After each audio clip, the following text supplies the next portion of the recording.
Exam नहीं दिए थे उन लोगों के लिए यूनिवर्सिटी ने एग्ज़ाम लेने का काम शुरू कर दिया है। सेमेस्टर 6 में जो स्टूडेंट्स इस साल एग्ज़ाम देने वाले हैं और पीजी लेवल पर सेमेस्टर 4 में जो लोग एग्ज़ाम देने वाले हैं, ऐसे स्टूडेंट्स का शुमार रेगुलर स्टूडेंट्स में किया जाएगा। 2 तरीके के एग्ज़ाम्स यूनिवर्सिटी ले रही है। जो सेमेस्टर 6 यानी ग्रेजुएशन लेवल पर सेमेस्टर 6 दे रहे हैं और पीजी लेवल पर सेमेस्टर 4 दे रहे हैं, इन लोगों के लिए 50 ऑब्जेक्टिव्स का एग्ज़ाम रहेगा और इन सेमेस्टर्स को छोड़कर जो दूसरे सेमेस्टर्स होंगे उनके लिए 35 ऑब्जेक्टिव्स का एग्ज़ाम होना तय पाया है। और अगर यूनिवर्सिटी के कुछ नए आदेश आते हैं तो उसमें थोड़ी बहुत तब्दीलियां हो सकती हैं। इसका एक गूगल फॉर्म रिलीज किया गया है। आप लोगों को ये गूगल फॉर्म बड़े संजीदगी से हर एक पॉइंट को समझकर भरना है। अगर इस फॉर्म में आप लोगों ने गलती की तो फिर आपकी सही मालूमात यूनिवर्सिटी के पास नहीं पहुंच पाएगी। तो स्टूडेंट्स को आने वाली इन डिफिकल्टीज को दूर करने के लिए मैं ये वीडियो बना रहा हूं। ऑनलाइन एग्जाम के लिए कुछ जरूरी हिदायत आप लोगों को देना है। अब फर्ज कीजिए कि किसी के पास एंड्रॉयड मोबाइल नहीं है तो वो लोग अपने दोस्त अहबाब का किसी का भी मोबाइल उसमें ले सकते हैं और उस मोबाइल से आप एग्जाम दे सकते हैं। अगर आपके पास पीसी है, वेल एंड गुड, बहुत अच्छी बात है। इसके अलावा अगर आपके पास लैपटॉप है तो लैपटॉप से भी आप एग्जाम दे सकते हैं। ये दोनों फर्स्ट ऑप्शंस हैं आपके पास। अगर ये ना होते हुए आपके पास अगर सिर्फ मोबाइल है तब भी आप मोबाइल से भी एग्जाम दे सकते हैं। और अगर आपके पास मोबाइल नहीं है तो आप किसी का भी मोबाइल इस्तेमाल करके एग्जाम दे सकते हैं। अभी जरूरी हिदायत में एक चीज आप लोगों को ये ध्यान में रखना है कि सभी स्टूडेंट्स को अपना सेल्फ ईमेल आईडी बनाना चाहिए। जिन स्टूडेंट्स का ईमेल आईडी है बहुत अच्छी बात है, और अगर किसी के पास अपना ईमेल आईडी नहीं है तो वो फौरन फॉर्म भरने से पहले अपना एक ईमेल आईडी बना ले और एक मोबाइल जिसमें व्हाट्सएप है, एंड्रॉयड इंटरनेट चलता है, ऐसा एक मोबाइल आप फिक्स कर लीजिए। फॉर्म भरने के बाद में आपके मोबाइल पर भी नोटिफिकेशंस आएंगे और आपके जो ईमेल आपने दिया है उस पर भी आपके नोटिफिकेशंस आएंगे। अगले महीने 5 तारीख के बाद एग्जाम होने के इम्कानात हैं। इस हिसाब से यूनिवर्सिटी में तैयारियां चल रही हैं। उसका टाइम टेबल ये यूनिवर्सिटी की वेबसाइट पर आएगा। वो आप फॉर्म भरने के बाद में लगातार देखते रहिए। इन बिटवीन अगर कुछ तब्दीलियां होती हैं तो उसका भी नोटिफिकेशन यूनिवर्सिटी की साइट पर आ जाएगा। इन चीज़ों का थोड़ा सा आप लोग ख्याल रखिए। अभी आप लोगों को एक डेमी फॉर्म आप लोगों को समझने के लिए मैं अभी बनाकर आप लोगों को बताऊंगा कि किस तरह से आप लोगों को ये फॉर्म भरना है। आप इस वीडियो को देखिए, हर एक पॉइंट को गौर से समझिए और उसके बाद ये फॉर्म भरिए। गूगल फॉर्म क्लिक करने के बाद आप लोगों के सामने ये स्क्रीन आएगी। इस स्क्रीन को, ये जो पहला ऑप्शन है आप इसको अच्छी तरह से पढ़ लीजिए। इसमें इंस्ट्रक्शंस दिए गए हैं, कुछ बुनियादी बातें बताई गई हैं। उसके बाद फॉर्म भरना शुरू कर दीजिए। पहला हिस्सा है अप्लाई नाउ। यहाँ पर आपकी मार्क लिस्ट में जो नाम है बिल्कुल वैसा ही देखकर स्पेलिंग करेक्ट के साथ आपको इसमें भरना है। दूसरा ऑप्शन है, दूसरी विंडो देखिए, यहाँ पर आपको आपका जेंडर सिलेक्ट करना है। मेल हैं, फीमेल हैं आप, वो उसको यहाँ पर सिलेक्ट करना है।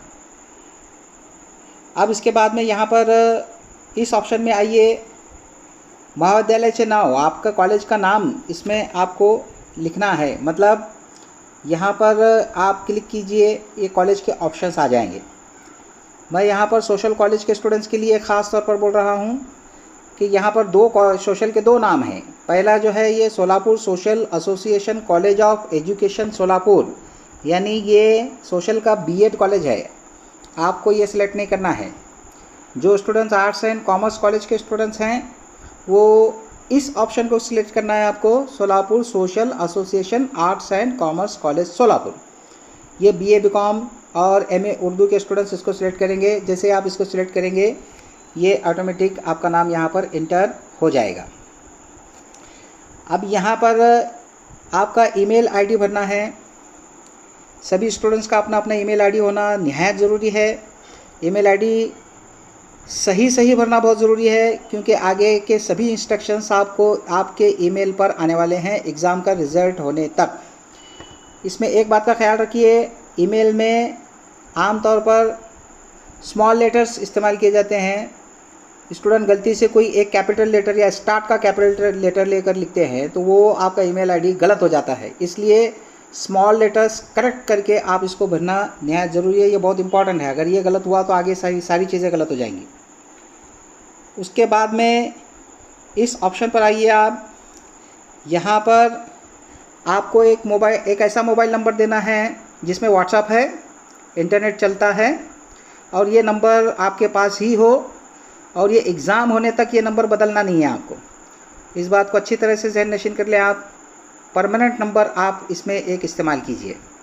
आपके घर में अगर आपका पर्सनल मोबाइल नहीं है तो किसी भाई बहन का या किसी का भी मोबाइल नंबर आप लीजिए जिसके ऊपर आप एग्ज़ाम दे सकें, या फिर किसी और का भी आप रिश्तेदार का भी नंबर ले सकते हैं, लेकिन बशर्ते ये कि वो आखिर तक आप उसको न बदलें, क्योंकि जब मोबाइल पर आपकी एग्ज़ाम होगी तो इसी नंबर पर से आपको एग्ज़ाम देना है। अब उसके बाद का जो विंडो है इसमें आपको आपका PRN नंबर लिखना है। परमानेंट रजिस्ट्रेशन नंबर कहते हैं इसको। ये 16 डिजिट का होता है। आपकी जो लास्ट एग्ज़ाम है उसके अंदर ये 16 डिजिट का नंबर आपको ऊपर मिल जाएगा। मार्कशीट के लेफ़्ट साइड में ऊपर ये नंबर होता है। उसके बाद आप कोर्स सिलेक्ट कीजिए। आप जो भी एग्ज़ाम दे रहे हैं BA BCom BSc वो यहाँ पर आपको इंटर करना है, टाइप करना है। यहाँ पर आपको ईयर सिलेक्ट करना है। अब इसमें थोड़ा सा तवज्जो देने की ज़रूरत है। इस साल यूनिवर्सिटी की तरफ से सेमेस्टर 2, सेमेस्टर 4 और सेमेस्टर 6 के एग्ज़ाम नहीं हुए हैं। सेमेस्टर 2 और सेमेस्टर 4 के एग्ज़ाम न होने के बावजूद होम असाइनमेंट ट्यूटोरियल की मदद से आपका रिज़ल्ट दिया जा चुका है। जो स्टूडेंट्स BA फर्स्ट में बैकलॉग हैं, फर्स्ट ईयर सेकेंड ईयर में जो लोग बैकलॉग हैं, थर्ड ईयर के अंदर सेमेस्टर 5 में जो बैकलॉग हैं, वो सब इसमें लिखना है। रेगुलर के स्टूडेंट सिर्फ थर्ड ईयर लिखेंगे, और अगर किसी के बैकलॉग है सेमेस्टर 5, अगर आपका बैकलॉग है तब भी, अगर समझो आप BA 1 और 2 ये दोनों के एग्ज़ाम देने वाले हैं तो BA फर्स्ट एंड सेकंड ये आपको लिखना पड़ेगा। जो एग्ज़ाम आपके बैकलॉग में है वो सभी की एंट्री यहाँ पर होगी। और अगर सिर्फ थर्ड ईयर की है, लास्ट सेमेस्टर की है, तो सिर्फ थर्ड ईयर आएगा। इसका थोड़ा सा ध्यान रखिए। इसका क्लैरिफिकेशन आगे हो जाएगा। यहाँ पर देखिए कि किस तरह से है ये। अब यहाँ पर जो एग्ज़ाम नहीं हुए हैं, जैसे मैंने अभी ऊपर कहा आपको, जो बैकलॉग स्टूडेंट हैं, अगर वो सेम 1 और सेम 2 की एग्ज़ाम देने वाले हैं, फॉर्म ऐसा आप लोगों ने भरा था एग्ज़ाम कॉलेज में, तो 1 टाइप करने के बाद में आप कॉमा दीजिए, वो स्पेस लेगा। और आप अगर सेमेस्टर 2 का भी एग्ज़ाम दे रहे हैं तो सेमेस्टर 2 भी आप कैपिटल लेटर में लिखिए, तो आपकी यहाँ पर एंट्री हो जाएगी। फर्स्ट एंड सेकंड वो आपका कंसिडर करेगा।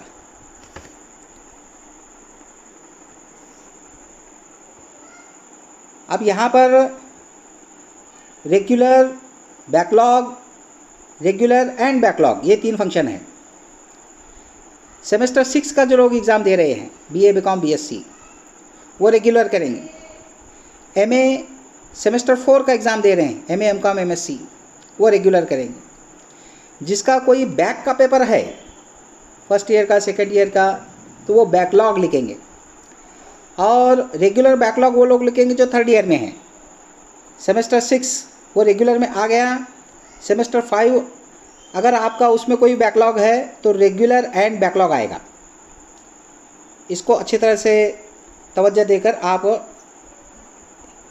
क्लिक कीजिए। अब यहाँ पर आपको मी सदर परीक्षा ऑनलाइन पद्धतीने देण्यास तयार आहे। 2 ऑप्शन है आपके पास, आप ऑनलाइन एग्ज़ाम देने के लिए तैयार हैं। अगर आप तैयार हैं तो आप हो इसको क्लिक करेंगे, अगर नहीं है तो आप ना ही लिखेंगे। और जहाँ तक हो सके आप हो को क्लिक कीजिए, मतलब यस इसको आप क्लिक कीजिए ताकि आपके एग्ज़ाम में सहूलत हो। अगर आप नहीं ना ही अगर करेंगे, नो अगर करेंगे तो उसके लिए और अलग से आपको एग्ज़ाम देने में परेशानियां हो सकती हैं। उसका दूसरा सिस्टम है, जिसके पास गांव वगैरह में अगर बच्चों के पास कोई सहूलत नहीं है तो ऐसे लोगों के लिए वो एक ऑप्शन है। उनको कुछ ग्रुप बनाकर कहीं उनको जमा करके फिर वो उनकी एग्ज़ाम अलहदा से हार्ड कॉपी की शक्ल में वो लेने की यूनिवर्सिटी ने प्रोविज़न की है। तो इन तमाम चीज़ों की परेशानी से बचने के लिए बेहतर यह है कि हो यानी यस आप करें। इतना फॉर्म कंप्लीट करने के बाद आप उसको नेक्स्ट कीजिए।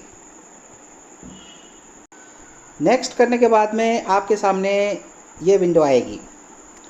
वो जो पहले वाला था इसको पढ़ना था, अब यहाँ पर आपने पहले पढ़ चुके हैं, अब इसकी कोई ज़रूरत नहीं है हम लोगों को। आपण सद्यस्थितीत कोणत्या ठिकाणी निवास करत आहात, ठिकाणाचे नाव व पूर्ण पत्ता, यानी आप जहाँ पर फ़िलहाल कहाँ रहते हैं वो घर का नाम, घर का नंबर और एड्रेस यहाँ पर आप टाइप कीजिए। उसके बाद आगे बढ़िए।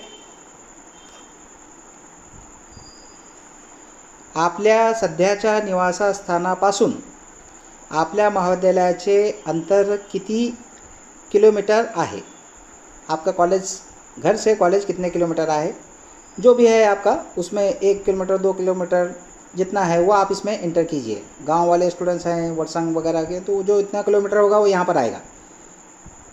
अब उसके आगे आपण दिव्यांग आहात का, यानी आप अपंग हैं क्या, हैंडीकैप है क्या, हैं तो यस, नहीं तो नहीं। इसके बाद इसको फॉर्म को सबमिट कीजिए। जैसे ही आप सबमिट बटन को दबाएंगे आपकी भरी हुई मालूमात इस तरह से आपके स्क्रीन पर आएगी। आप इस मालूमात को स्क्रीनशॉट निकालकर, अगर आपका मोबाइल स्क्रीन छोटा है तो उसको स्क्रॉल करके आप ये पूरा स्क्रीनशॉट निकालकर मालूमात के लिए अपने पास रख सकते हैं। नीचे प्रिंट ऑप्शन एक आएगा, अगर आप कंप्यूटर पर फॉर्म भर रहे हैं तो इसकी प्रिंट भी वहाँ पर निकलेगी। इस तरह से आपका जो फॉर्म है वो कंप्लीट हो जाएगा। डियर स्टूडेंट्स, चूंकि ये एग्जाम ऑब्जेक्टिव्स की हो रही है इसलिए आप लोगों को पढ़ाई करना निहायत जरूरी है। ऑब्जेक्टिव्स की एग्जाम का एक बहुत बड़ा फायदा है और एक बहुत बड़ा नुकसान भी है। बहुत बड़ा फायदा इस लिहाज से है कि अगर आप बारीक बीनी से स्टडी करके सभी जवाब करेक्ट लिखते हैं तो आपको आउट ऑफ आउट मार्क्स मिलेंगे, और आउट ऑफ आउट मार्क्स मिलाने का ये सुनहरी मौका पहली मर्तबा आर्ट्स के स्टूडेंट्स को मिला है। आप इसका पूरा फायदा उठा सकते हैं। अगर आपने पढ़ाई नहीं की और आपके जवाब गलत हुए तो बड़ा नुकसान ये है कि आपको सिफर मार्क मिलने के पूरे इम्कान। इसलिए अब तक जिस अंदाज में आर्ट्स लेवल में हम लोगों ने स्टडी की है उससे हटकर आपको ऑब्जेक्टिव टाइप के हिसाब से स्टडी करना निहायत जरूरी है। इसलिए पढ़ाई कीजिए, इस सुनहरी मौके का फायदा उठाइए और ज़्यादा से ज़्यादा मार्क्स लेकर कामयाब हो जाइए। मेरी तरफ से आप सभी एग्ज़ाम देने वाले बच्चों को बेस्ट ऑफ लक, नेक ख्वाहिशात। वीडियो देखने के लिए बहुत बहुत शुक्रिया।